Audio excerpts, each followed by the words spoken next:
Dan selanjutnya untuk tidak berlama-lama kita akan ke Kak Arinal ya. Saya panggil Kak Arinal saja Kak ya. Siap, siap. Ya, Kak Arinal untuk memaparkan bagaimana kemudian menyikapi dakwah di tengah wabah yang ada di Indonesia dan umumnya di dunia. Mudah-mudahan dakwah ini tetap konsisten dan tetap berlanjut dengan metode-metode atau kreativitas dari pemuda-pemuda atau dai-dai kita. Dan untuk tidak berlama-lama silahkan kepada Kakanda untuk silahkan. Ya, tafadhol.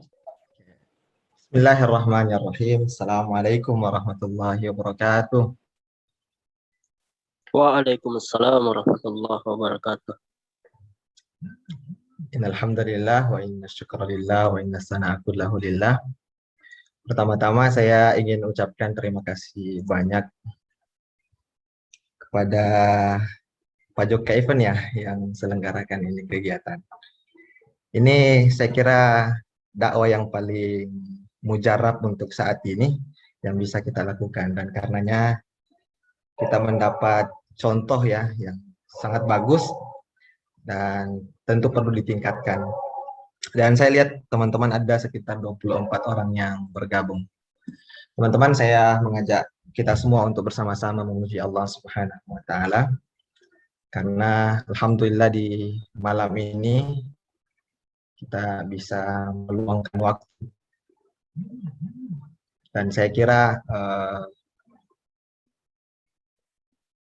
hal yang paling sulit ya orang luangkan itu adalah soal waktunya. Apalagi bicara soal agama. Itu akhir-akhir ini kita menemukan satu penyakit masyarakat ya, yang juga mungkin kita itu alergi mendengarkan nasihat. Dan karena kita hari ini hadir, insya Allah, dan kita pasti terbebas dari sikap alergi itu. Teman-teman, sama-sama dimuliakan oleh Allah Subhanahu wa taala. Materi kita tentu seputar dakwah dan tantangannya, apalagi sekarang kita di pandemi. Saya dari awal mendengarkan secara seksama apa yang disampaikan oleh pemateri pertama, dan juga ingin saya mengulang, yaitu pada poin kematian para ulama kita. Dan ini satu kesadaran yang cukup memberikan ibrah kepada kita semua, bahwa sebagaimana disampaikan, kalau di akhir zaman kelak, ilmu itu akan diangkat. Tentu kalau ilmu akan diangkat, berarti kebalikannya adalah kebodohan akan merajalela. Maka tidak asing kita mendengarkan satu ungkapan dari Umar ya, mengatakan bahwa kematian satu ulama, kematian satu ahli ibadah ya, kematian ahli puasa ya, itu lebih ringan dibandingkan kematian satu ulama. Ya, bagaimana susahnya mencetak seorang ulama ya. Contoh konkretnya saja ya, di antara pendaftar-pendaftar yang mungkin kuliah di Timur Tengah, ya mungkin bisa saja cukup 1-2 orang yang jadi, dan itu membutuhkan waktu yang, ketika yang mendengarkan kajian-kajian soal tentang peradaban ya, untuk mencetak satu generasi yang emas itu ya paling tidak ya paling singkatnya itu membutuhkan waktu 20 tahun. Dan itu 20 tahun ya kira-kira 4 periode lah. Ya, dua kali pergantian. Nah, teman-teman sekalian, itu yang menjadi renungan kita. Saya kira kalau kematian ulama ini justru kita lah yang aktivis-aktivis dakwah yang kemudian paling merasakan satu kesedihan yang sangat luar biasa karenanya. Karena kenapa? Ulama kita telah tiada. Artinya, ya kata Nabi Muhammad SAW, di akhirat ada satu zaman, ya, di mana katsirun ulama wa qalilul khutaba. Banyak ulamanya, sedikit penceramahnya. Wa ya'ti Dan akan datang satu zaman, qalilun ulama wa katsirun khutaba. Jadi terbalik. Ulamanya yang sedikit, justru banyak penceramahnya. Nah, tentu pada dua fase ini, dua keadaan ini, ya masing-masing punya kualitas. Tentu kalau sekedar menyampaikan, saya kira itu tidak terlalu dibandingkan ulama. Makanya ketika awal-awal keislaman, ya, para sahabat dia dituntun, dia ditarbiyah oleh Nabi Muhammad SAW sehingga pola-pola pikirnya itu terbimbing karena betul-betul ulama yang membina beliau, membina sahabat-sahabat itu. Nah, sekarang ini banyak kebingungan yang terjadi karena banyak penceramah tapi ulamanya yang sedikit. Sehingga banyak persoalan-persoalan yang sangat kompleks yang kita rasakan, tapi karena kita kurang pengetahuan, justru menimbulkan luka lama, luka baru. Akhirnya, seharusnya kita sebagai da'i menjadi obat bagi satu permasalahan umat, justru memperparah satu kondisi. Dan saya kira menjadi renungan kita di pandemi ini. Nah, teman-teman sekalian, lalu bagaimana dengan tantangan yang kita hadapi saat ini? Seperti tadi disampaikan oleh pemateri pertama bahwa di mana masjid-masjid itu ditutup, ya, dibatasi itu. Sedangkan pusat, ya, selama ini sebelumnya pusat untuk menyampaikan syiar-syiar dakwah itu adalah pusatnya di masjid. Sekarang justru kita terbengkalai dengan kondisi itu. Namun sebagai sikap orang yang beriman, itu tidak menjadikan sebuah alasan untuk kemudian berdiam diri di rumah, tidak melakukan apa-apa. Karena kenapa? Pada kondisi Nabi Muhammad SAW, semakin beliau ditekan, justru beliau memberikan satu hawa yang sangat luar biasa, membawa Islam kepada kejayaan. Jadi blokade, ya. Ya, anggap saja sekarang kita lagi seperti itu. Kita diupayakan untuk kemudian kerja-kerja dakwah kita tidak begitu tersebar luas, tetapi insya Allah setiap rintangan, setiap halangan itu ada saja masa di mana kemudian kita akan bangkit. Nah, teman-teman sekalian, maka yang perlu kita kuatkan adalah bagaimana pemahaman kita tentang memaknai dakwah ini. Kalau tadi ada yang sempat disampaikan bahwa, ya, banyak teman-teman yang kemudian sudah futur. Artinya, ya, dahulunya menjadi seorang aktivis yang betul-betul ulet, ya. Tapi karena sekarang tidak siap dengan kondisi itu, akhirnya kemudian berdiam diri. Tidakkah kita mengambil satu pelajaran di dalam Al-Quran itu kisah yang paling heroik itu adalah kisah Bani Israel, ya. Kisah Bani Israel ini banyak kita bisa temukan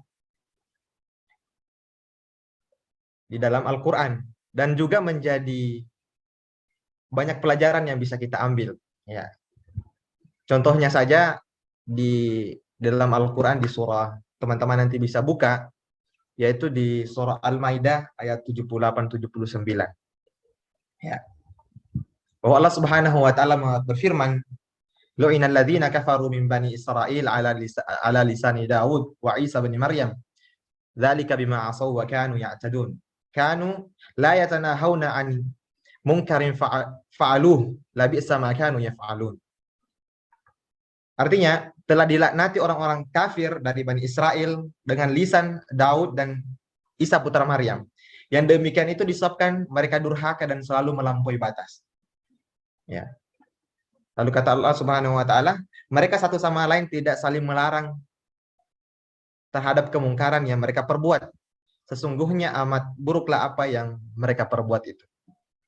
Jadi terjadi banyak kerusakan di apa namanya di Bani Israel itu karena ada banyak pembiaran, ya, melihat kemungkaran, ya merasa tidak berdaya untuk menyampaikan nilai-nilai kebaikan. Melihat satu kemungkaran, tidak mengambil langkah-langkah strategis. Tentu yang masyhur di kalangan kita bahwa ada 3 poin bentuk daripada pengingkaran kita pada satu kejahatan. Yang pertama, kalau tidak bisa dengan tidak bisa dengan tangan, ya, kalau penjelasan para ulama kita sering menganalogikan tangan ini sebagai kekuasaan. Dan karena itu penting juga kemudian untuk memikirkan langkah-langkah yang bisa kita, kalau memang kita berbakat untuk menjadi seorang pemimpin, maka sesungguhnya itu adalah jalan terbaik untuk kita mengambil jalur tersebut.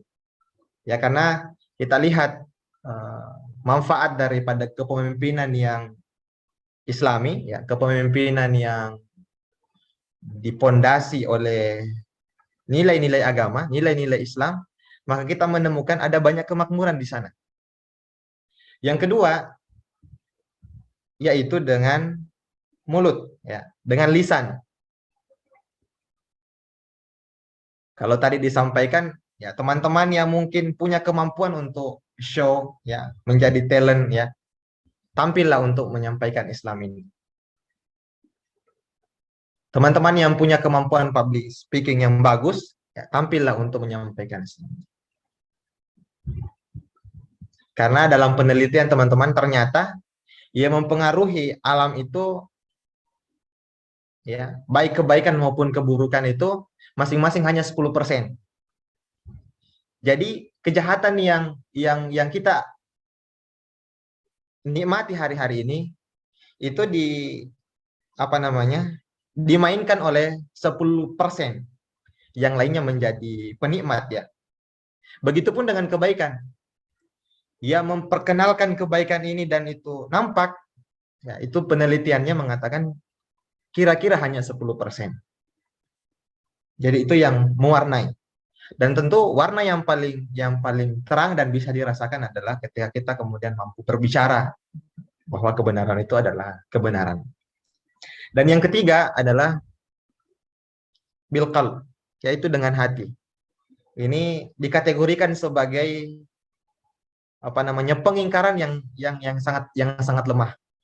Karena tidak mampu berbuat dengan tangannya, dengan kebijaksanaannya, dengan kebijakannya. Yang kedua, tidak mampu bicara. Ya, karena tidak pernah dilatih kemampuan bicaranya.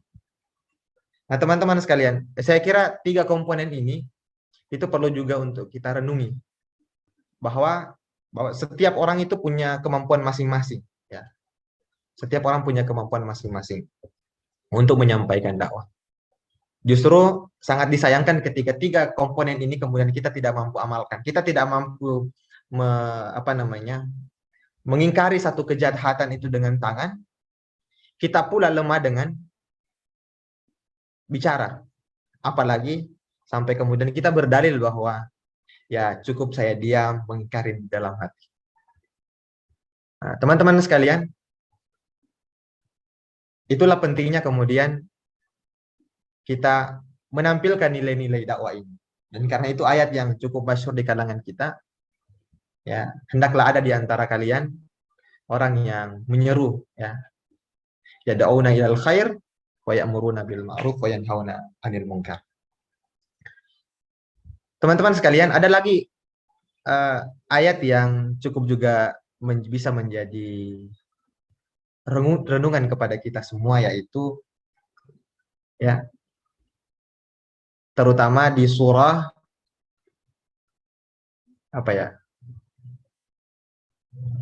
di ayat yang mengatakan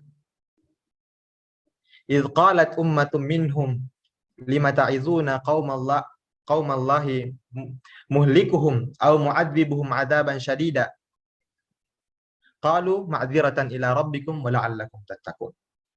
Bahwa di antara kita mungkin akan ada orang yang mengatakan bahwa kenapa repot-repot? Kenapa terlalu terlalu perhatikan orang yang melakukan kejahatan, minum urusannya dia, tidak menggunakan jilbab urusannya dia. Kenapa mesti diurusi itu semua? Maka kita sebagai dai, jawaban yang paling tepat adalah ini untuk menyelamatkan dia. Qalu ma'dziratan ila rabbikum wa la'allakum tattaqun. Ini sebagai bentuk pertanggungjawaban kita bahwa kita sudah melakukan langkah mendakwahi dia mungkin dengan lisan kita. Nah, teman-teman sekalian, saya mau tanya berapa menit lagi? Sekitar 10 menit lagi. 10 menit lagi ya.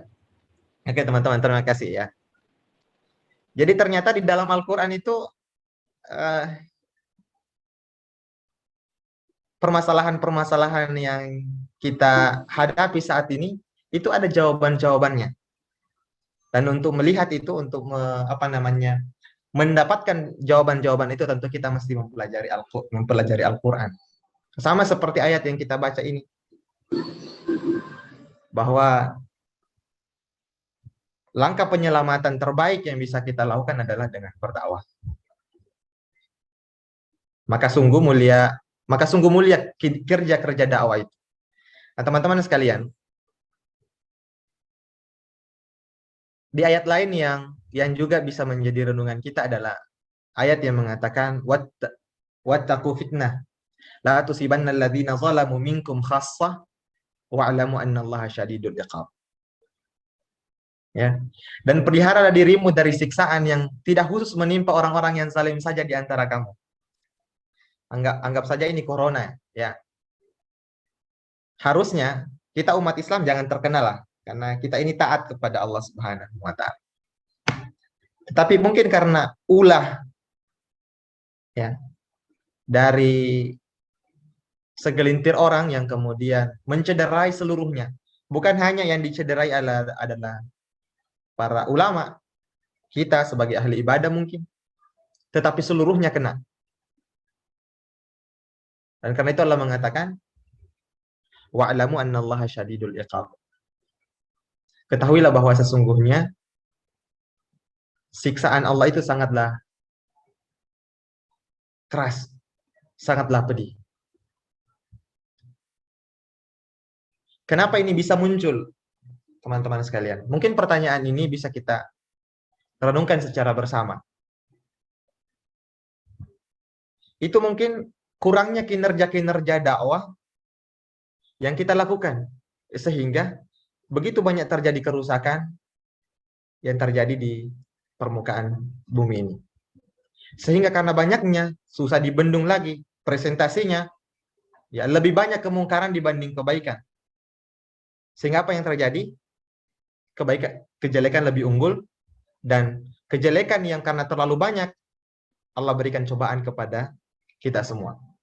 Teman-teman sekalian, itu saya kira ada 3 ayat yang mengutarakan tentang bagaimana urgensi dakwah itu ya betul-betul penting. Teman-teman, hari ini saya sedang bertugas di di daerah, dan itu saya betul-betul merasakan bagaimana dakwah itu sangatlah dibutuhkan. Dan betul-betul saya merasakan bagaimana masyarakat itu sebenarnya butuh dengan dakwah. Misalnya, banyak di antara masyarakat kita yang kemudian ya dulunya pernah menjadi pelaku maksiat, ya. Tapi karena tidak tahu cara bagaimana bertobat, sehingga dia bingung. Dan ini otomatis menjadi tanggung jawab kita bersama. Suatu waktu Ustadz saya pernah menangis ya ketika mendengarkan bagaimana suasana dakwah yang dilakukan oleh teman-teman yang terjun di daerah, bahwa di mana di situ sangat sulit untuk kemudian melaksanakan ibadah kepada Allah. Masjid kosong, hanya diisi oleh satu orang, ya, itu juga yang imam, itu juga yang azan, yang qomat. Betul-betul ya, bagi kita itu sangat pilu. Lalu kemudian sang ustaz tersebut menangis. Karena kenapa? Jangan sampai kondisi itu terjadi karena kelalaian kita sebagai dai. Banyak saudara-saudara yang tidak mengenal dengan agama Islam sendiri karena kita sebagai dai ya terlalu nyenyak dengan zona nyaman. Terlalu enak dengan dunia kita masing-masing, sehingga betul-betul banyak saudara-saudara kita yang sesungguhnya mereka butuh dakwah. Mereka butuh ilmu untuk bisa mengilmui tentang Islam secara kafah. Tetapi itu tidak terjadi karena tidak ada pengajar yang ada di sana. Dan ini tentu terkait tentang tema dakwah bil lisan. Nah, kalau teman-teman mungkin di Makassar tidak terlalu merasakan bagaimana kebutuhan dakwah itu dirasakan oleh masyarakat kita di daerah kalau kita tidak pernah terjun ke daerah. Ya. Ada satu kisah teman-teman sekalian. Ada seorang teman dai yang beliau mengislamkan kurang lebih 100 orang. Coba bayangkan, dengan sendirinya. Dia berdakwah bukan dengan muluk-muluk soal menghafal dalil ya, banyak hadis yang disampaikan, tidak. Tetapi yang dia lakukan adalah bilhal, dakwah dengan sikap. Sehingga orang pada bertanya-tanya, ini aliran mana? Ini agama mana? Dan ketika disampaikan, mereka kemudian menerima dengan sangat legowo. Akhirnya ya cukup satu di antara mereka, tetapi adalah kibarul kaum, adalah para pembesar kaumnya, sehingga ketika pembesar kaumnya sudah masuk dalam Islam, sudah kita mampu tarik, maka itulah yang kemudian mengajak pasukan-pasukannya di bawah. Dan ini cerita-cerita ini teman-teman, kita tidak akan bisa temukan ketika kemudian zona yang kita ambil adalah zona yang nyaman terus. Nah teman-teman sekalian, saya karena di terakhir, apa langkah yang mesti kita lakukan teman-teman untuk bisa agar penguatan dakwah ini semakin kuat. Suatu waktu Ustadz saya pernah menyampaikan faqidus syai' la yu'ti. Artinya apa? Orang yang tidak memiliki sesuatu, dia tidak akan mampu memberikan sesuatu. Hari ini kita sebenarnya sangat menunggu orang-orang yang talent-talent muda, pembicara-pembicara muda, dai-dai muda yang betul-betul hebat, tetapi terbengkalai dari kapasitas keilmuan dia. Maka yang pertama-tama mesti kita bangun adalah kapasitas kita dulu, keilmuan kita, untuk bisa mendapat meraih predikat sebagai pendakwah sejati adalah kita mesti mendesain kapasitas kita dulu, keilmuan kita. Kalau tadi disampaikan, pahami dulu sejarah, ya, pahami tafsir, pahami sendi-sendi keilmuan lainnya. Untuk apa itu? Untuk menguatkan kita, karena ketika kita kemudian terjun di masyarakat, yang kita rasakan itu banyak problem-problem yang mungkin saja tidak ada di buku. Mungkin saja kasus itu tidak pernah tertulis oleh tinta para ilmuwan, tetapi itu terjadi. Maka yang pertama kita mesti kuatkan adalah desain kapasitas diri kita. Kalau kita condong untuk sebagai pakar dalam dunia sejarah, maka itu yang kita geluti. Dan begitupun keilmuan-keilmuan lainnya. Nah, kalau kita lihat sekarang yang menjadi menjadi alat yang paling bagus dan menjadi jalan tol untuk penyebaran dakwah ini adalah pemanfaatan teknologi. Nah, teman-teman yang bisa mendesain, itu yang teman-teman lakukan untuk menyebarkan apa pesan-pesan yang pernah disampaikan oleh para ulama kita. Nah, yang terakhir teman-teman sekalian, agar dakwah ini terus melebar, ya. Dan kita tentu tahu bahwa merasakan satu tantangan juga dalam kehidupan kita saat ini. Ya, semakin maju peradaban, semakin maju juga tantangan yang kita hadapi, yaitu penguasaan, pemetaan, dan analisa sosial. Kalau ini kita mampu kuasai teman-teman, ya tadi kita semua berfungsi sebagai marketing dakwah, sebagai pebisnis, ya, berikan porsir untuk bagaimana bisnis kita menjadi bisnis yang punya nilai ibadah, punya nilai dakwah. Nah, kalau kita sebagai penuntut ilmu, yang mesti kita kuatkan adalah desain kapasitas diri kita, kuatkan ilmu kita, lalu kemudian kita menjadi mengajar ahli-ahli yang kemudian akan menjadi penyebar dakwah. Satu pelajaran penting, dan ini sebagai penutup teman-teman, dari Muhammad Al-Fatih yang juga tadi disampaikan. Muhammad Al-Fatih itu kawan-kawan, kalau kita baca sejarahnya, dia tidak dididik oleh guru yang ecek-ecek. Dia tidak dididik oleh guru yang yang tidak punya kapasitas keilmuan yang matang. Muhammad Al-Fatih didesain sebagai panglima, tetapi sekaligus dia punya kematangan soal ilmunya. Kematangan soal ilmu yang didapatkan oleh Muhammad Al-Fatih ini, itu bukan tanpa sebab. Itu memang dipersiapkan. Dihadirkan guru kepadanya untuk diajar bagaimana mengatur strategi dalam perang, bagaimana keilmuan-keilmuan yang lain yang bisa dia kuasai. Sehingga yang perlu kita siapkan sekarang adalah kita yang terjun di dunia keilmuan, kita menjadi ahli di dalam keilmuan kita, lalu kemudian kita mencari orang-orang yang hebat yang kemudian bisa menjadi paham dengan agama dan juga bisa menjadi pemimpin. Itu saya kira yang akan menjadi angin segar bagi agama kita semakin cemerlang ke depan. Itu yang bisa saya sampaikan teman-teman sekalian. Saya serahkan ke moderator. Ya, alhamdulillah demikianlah penyampaian dari Kak Rinal.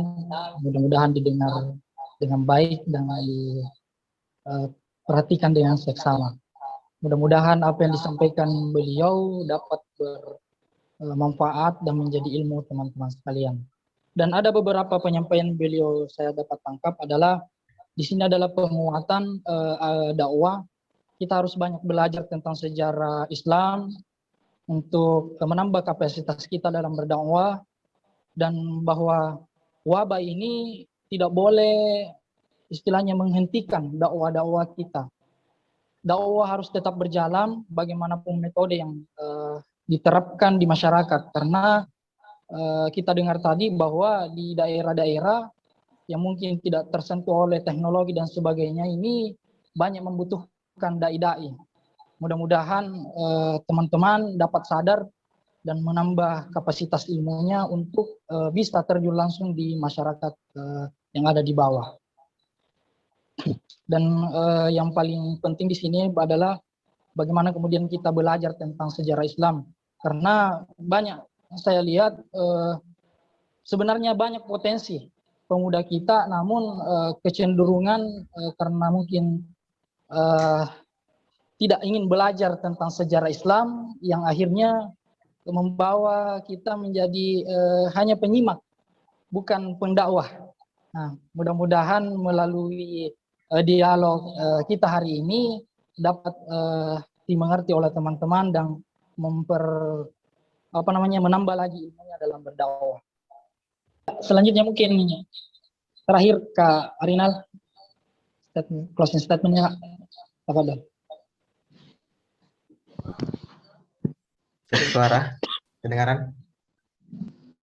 Kedengaran Kak, kedengaran. Oke, siap. Teman-teman, ya saya doakan mudah-mudahan kita semua menjadi aktivis dakwah yang tangguh, dengan sekalipun begitu banyak rintangan yang kita hadapi saat ini sebenarnya adalah langkah start kita melihat permasalahan umat ini semakin krusial, dan karena wabah ini pun yang menjadikan kita semakin berpikir keras untuk melakukan langkah-langkah yang cukup konkret dan bisa dirasakan manfaatnya oleh masyarakat. Ada dua yang bisa saya sampaikan sebagai closing statement, teman-teman. Pertama, dakwah itu tidak bisa lepas dari rintangan. Itu yang menjadi catatan. Karena kalau mau berdakwah tapi maunya mulus, ya sepertinya syariat dakwah itu tidak turun. Jadi yang pertama adalah kita maknai dakwah ini memang punya rintangan. Dan karena itu dalam kamus kita beramal, al-ajru ala qadri masyakkah. Semakin besar tantangan yang kita hadapi, maka semakin banyak juga pahala yang kita dapatkan. Itu yang kita yakini. Yang kedua, teman-teman, adalah faqidus syai' la yu'ti. Penguatan kapasitas diri kita itu perlu kita pikirkan dari sekarang. Dalam pepatah itu mengatakan orang yang tidak memiliki sesuatu, dia tidak akan bisa memberikan sesuatu. Misalnya, Anda tidak punya harta, Anda nggak mungkin bersedekah. Anda nggak punya ilmu, Anda nggak mungkin bisa ceramah. Anda nggak punya pengetahuan, nggak mungkin bisa bermanfaat kepada orang lain. Maka pengetahuan, kapasitas diri itu penting untuk kita pikirkan. Apalagi di pandemi ini, bagi teman-teman yang mungkin merenungi pertemuan kita, ya setelah ini teman-teman ambil bukunya, ya baca, lalu kemudian insya Allah setelah pandemi tidak ada, teman-teman menjadi dai-dai yang tadi mengatakan kita akan face to face. Sekian dari saya. Assalamualaikum warahmatullahi wabarakatuh.